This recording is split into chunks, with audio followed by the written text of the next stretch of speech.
Se hoje nossa preocupação centra-se no quanto é perniciosa a construção de narrativas com base em fake news e teorias conspiratórias, para que uma ideologia possa se hegemonizar e submeter o livre pensamento e a construção conjunta de consensos, precisamos entender que essa prática não é nova e nem pontual, mas foi recorrentemente utilizada ao longo da história, e desafortunadamente por todos os lados dos conflitos ideológicos. Se hoje há uma especificidade alarmante, sofisticada em larga escala, como denunciado nos documentários da Netflix, O Dilema das Redes, ou em Privacidade Hackeada, no passado e em geral, o apagamento da história e o silenciamento dos vencidos ocorria pelas vias de fato. O modelo, depois que você o tem, pode prever os tipos de coisas que a pessoa faz. Ao que tudo indica, foi o que ocorreu no contexto da rebelião de Kronstadt, em 1921, após a Revolução Russa de 1917. Episódio que daria razão a toda crítica sobre o autoritarismo na formação da ex-União das Repúblicas Socialistas Soviéticas, mas cujas evidências em fotos, telegramas, cartas e relatórios jazem no leito do Golfo da Finlândia. Esse mini-doc procura resgatar, à luz das pesquisas relevantes acerca do tema, a histórica revolta anarquista sufocada pelos comunistas em 1921, seu silenciamento e a difamação sistemática feita pela historiografia soviética desde então. Considerados heróis, ou nas próprias palavras de Trotsky, honra e glória da Revolução Russa, os marinheiros da cidade naval de Kronstadt, principal base da frota do Báltico no Golfo da Finlândia, foram cruciais para a consolidação da vitória bolchevique, além de terem sido absolutamente ativos na formação de um dos sovietes mais importantes no verão de 1917.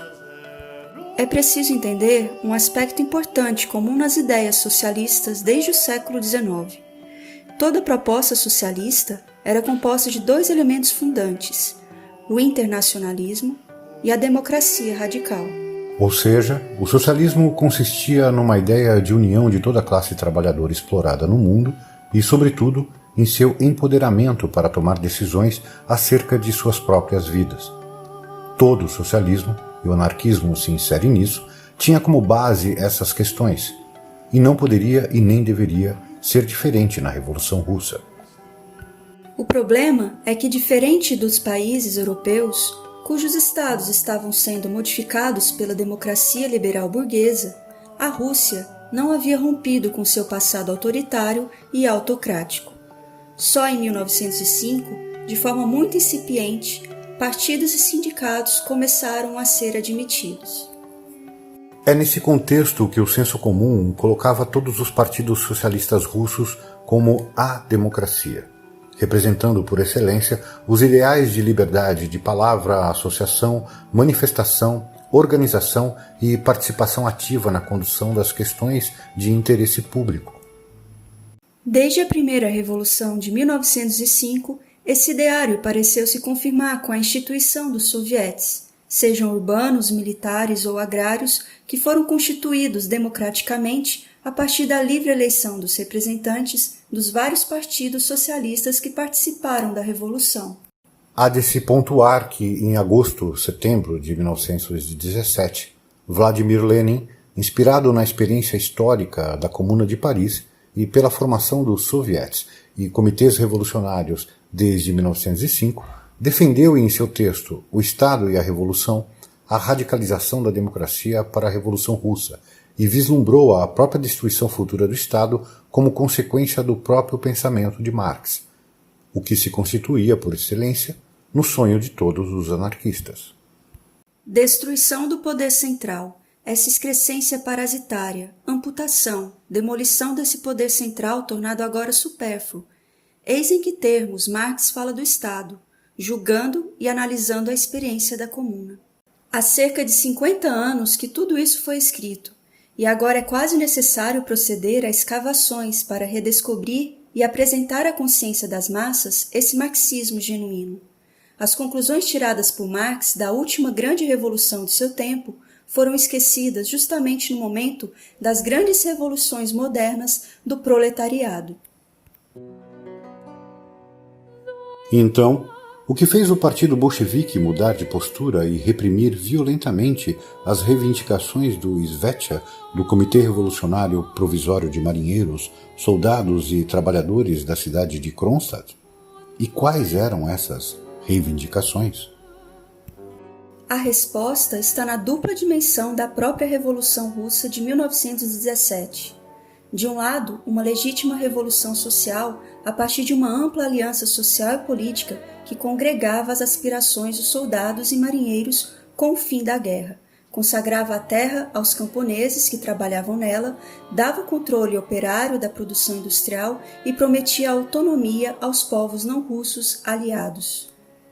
Por outro lado, porém, havia um caráter golpista de um partido político que reivindicava o protagonismo da revolução, sem a devida consulta às bases populares que a levaram a cabo, os bolcheviques.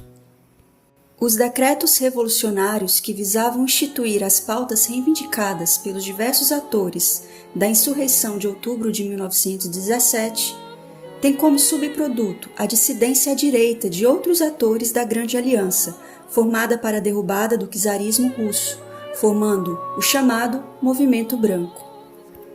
Esse movimento arregimentou os donos das terras expropriadas e a burguesia urbana, ambos apoiados pelas grandes potências capitalistas, França, Inglaterra e Estados Unidos, contrariadas pela anulação das dívidas russas e da sua ausência na Primeira Grande Guerra.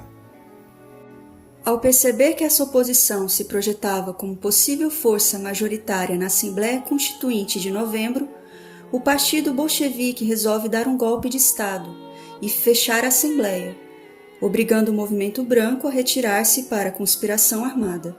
Inicia-se logo em 1918 a Guerra Civil entre os vermelhos e os brancos. Trotsky iria reduzir a situação a uma polarização entre brancos e vermelhos, que não reflete a realidade vivida após a Revolução. A política agrária bolchevique rompera com a grande aliança com os camponeses, fazendo com que os socialistas revolucionários da própria esquerda acusassem o partido de negar os princípios revolucionários e passassem a pregar a derrubada pelas armas do governo bolchevique. Embora os mencheviques internacionalistas e os anarquistas ainda permanecessem ao lado dos bolcheviques nesses episódios, passaram sem motivo aparente a serem perseguidos pela polícia política bolchevique, a tcheca, culminando em sua ilegalidade posterior. Até o exército anarquista de Makhno, que ajudou desde a Ucrânia no combate contra o exército branco, foi dissolvido à força, restando aos sobreviventes o exílio. O golpe bolchevique não só anulou os decretos revolucionários, contrariando os motivos que levaram às grandes alianças que tornaram a revolução possível, como foi a própria causa da criação do Exército Branco, gerando dissidência dentro dos próprios movimentos e partidos aliados na Revolução e descumprindo a promessa de emancipação das nações não russas, submetendo ucranianos, georgianos e povos muçulmanos do Cáucaso e da Ásia Central. Pode-se dizer que nos 3 anos posteriores à Revolução, a Rússia se transformou numa verdadeira terra arrasada, seja pelas consequências da própria Primeira Guerra, dissidências internas, perseguições, guerra contra os brancos e, por fim, guerrilhas locais protagonizadas pelos chamados Verdes, constituídos por cerca de 100.000 homens que não se identificavam com nenhum dos lados e que se refugiavam nas florestas. Esse cenário foi interpretado pelas lideranças bolcheviques como o gatilho necessário para a criação de um poder centralizado, verticalizado, militarizado e ditatorial, representado pela fusão entre o Estado e o Partido Bolchevique. O próprio partido já havia sofrido processo análogo, eliminando suas frações internas, se militarizando, verticalizando e demonstrando fortes tendências nacionalistas diante das chamadas ameaças externas contra-revolucionárias. Foi em fevereiro de 1921, esgotados pelo esvaziamento dos ideais revolucionários, pelos desmandos e autoritarismo do governo central bolchevique, que os marinheiros de Kronstadt, aliados aos operários de Petrogrado, formaram um comitê para exigir pacificamente que as conquistas da Revolução de Outubro se concretizassem, começando pela eleição por voto secreto de um novo soviete na região. Em 1º de março de 1921, a resolução teve a unanimidade dos presentes na Assembleia, mas Kalinin, presidente do Comitê Executivo de toda a Rússia, e Kuzmin, comissário da Frota do Báltico, foram contra. A resolução possuía 15 itens e foi lida em público na Assembleia. 1. Tendo em vista que os atuais sovietes não expressam a vontade dos operários e camponeses, que se proceda imediatamente novas eleições para os sovietes por escrutínio secreto, com liberdade de agitação pré-eleitoral para todos os trabalhadores e camponeses. 2. Liberdade de expressão e imprensa para trabalhadores e camponeses, anarquistas e partidos socialistas de esquerda. 3. Liberdade de reunião de sindicatos e associações de camponeses. 4. Convocar o mais tardar em 10 de março de 1921 uma conferência não partidária de trabalhadores, soldados e marinheiros da cidade de Petrogrado, de Kronstadt e da província de Petrogrado. 5. Libertar todos os presos políticos dos partidos socialistas, bem como todos os operários e camponeses, soldados e marinheiros presos em conexão com movimentos operários e camponeses. 6. Eleger uma comissão para a revisão dos casos dos detidos em prisões e campos de concentração. 7. Abolir todos os departamentos políticos, uma vez que nenhum partido deveria ter tais privilégios para a propaganda de suas ideias e receber do Estado os meios para estes fins. Em seu lugar, devem ser estabelecidas comissões cultural-educacionais eleitas localmente, para as quais o Estado deve fornecer recursos. 8. Remover imediatamente todos os destacamentos de bloqueio de estrada anti-contrabando. 9. Equalizar as rações de todos os trabalhadores, com exceção dos que têm trabalho prejudicial à saúde. 10. Abolir os destacamentos de combate comunistas em todas as unidades militares e também os vários guardas mantidos em fábricas pelos comunistas. E se tais guardas ou destacamentos forem necessários, eles podem ser escolhidos em unidades militares das empresas e nas fábricas e plantas, a critério dos trabalhadores. 11. Dar aos camponeses o controle total sobre sua própria terra, para fazer o que quiserem, e também para manter o gado, que deve ser mantido e administrado por suas próprias forças, ou seja, sem o uso de mão de obra contratada. 12. Apelamos a todas as unidades militares e também aos camaradas cadetes para que endossem nossa resolução. 13. Exigimos que todas as resoluções sejam amplamente divulgadas na imprensa. 14. Designar uma agência itinerante para controle. 15. Permitir a fabricação gratuita de artesanato por mão de obra pessoal. A resolução foi aprovada pela Assembleia de Brigada por unanimidade com 2 abstenções. Petrichenko, presidente da reunião da Brigada, e Peripelkin, secretário.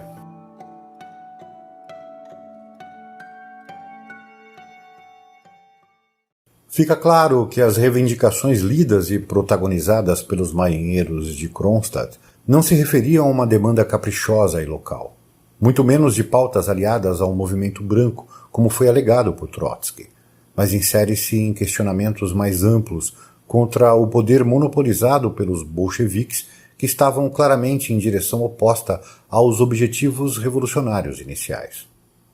Jamais se pretendeu uma volta às condições anteriores à Revolução, como nos foi legado pela difamação historiográfica soviética, tampouco a simples derrubada dos bolcheviques, mas exigiu um cumprimento da promessa democrática, pluripartidária e sem controle autoritário de uma polícia política, ou seja, liberdade.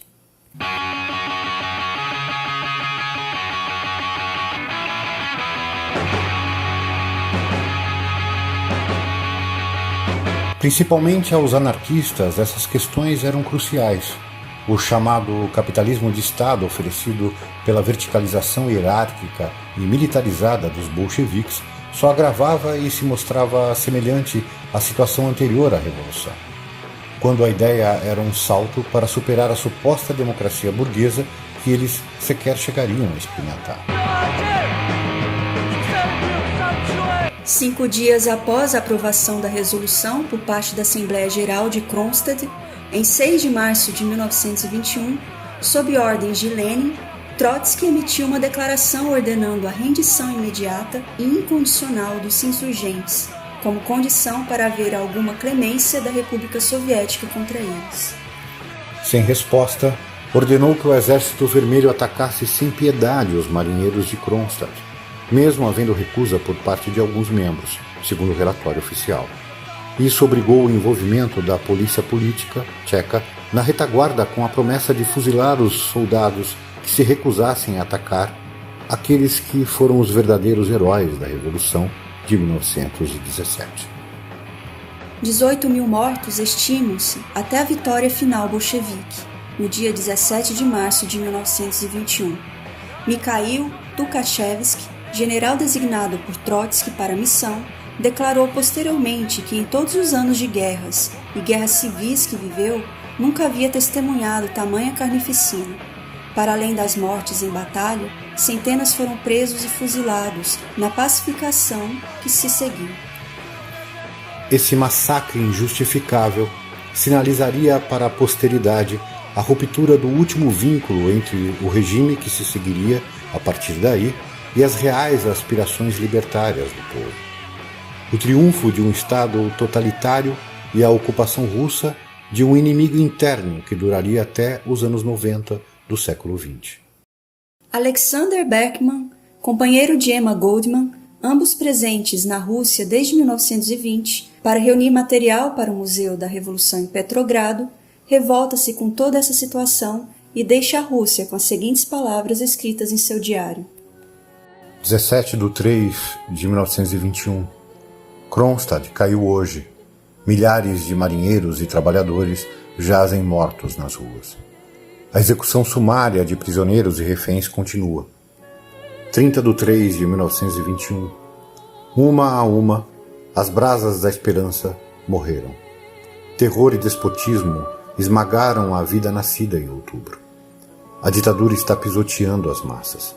A revolução está morta. Seu espírito chora no deserto. O mito bolchevique deve ser destruído. Decidi deixar a Rússia.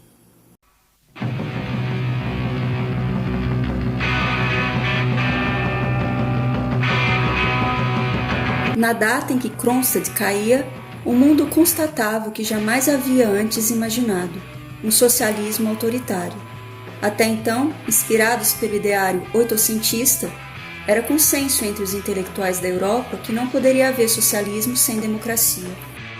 O caráter nacionalista do socialismo soviético veio a demonstrar que não só era possível, como mancharia a história das ideias socialistas até hoje, fortalecendo a crítica liberal que associa incondicionalmente e de maneira errada socialismo e ditadura. Consequência direta dessa aberração é a recorrente associação esdrúxula do socialismo com o próprio nazifascismo.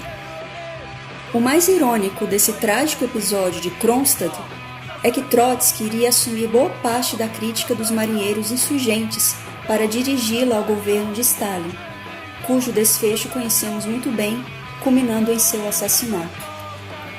Nós, anarquistas, reafirmamos a indissociabilidade entre socialismo e liberdade, entre socialismo e democracia radical, assim como muitos marxistas e comunistas que morreram e compuseram fileiras conosco, lutando pelo resgate e vivência desses ideais. Jamais aceitaremos menos que isso em nossa luta pela emancipação da humanidade.